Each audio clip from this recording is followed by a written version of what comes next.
আমি আজকে বানাবো ওটসের খিচুড়ি। দুপুরবেলা এটাই খাবো। যে ওটস নিয়েছি, ডাল নিয়েছি, আর সব সবজি এই যে কেটে নিয়েছি। এবারে রান্না করব, তোমাদের সাথে সেটাই শেয়ার করব। এখানে ডালটা ভেজে নিচ্ছি। ডাল ভাজা হয়ে যাচ্ছে, এবার ওটসটা ভেজে নেব। ওটসটাও ভাজা হয়ে গেছে, এবারে নামিয়ে নেব। কড়াইতে সামান্য তেল দিয়ে জিরে আর শুকনো লঙ্কা ফোড়ন দিয়ে দিলাম। এবারে সবজিটা দিয়ে দিলাম।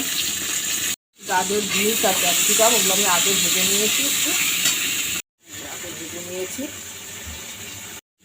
এবার ওটস আর ডালিয়াটা দিয়ে দেবো। ডালিয়া না, ডালটা আগে দিলে ভালো হতো, কিন্তু একসাথে করে ফেলেছি। মতো জল দিয়ে দেবো।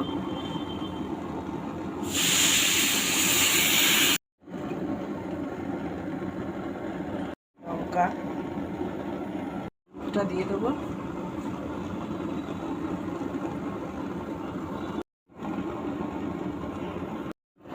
দিই থালা দিয়ে। গাজর, বিনস, ক্যাপসিকাম ওগুলো একটু দিয়ে দিলাম।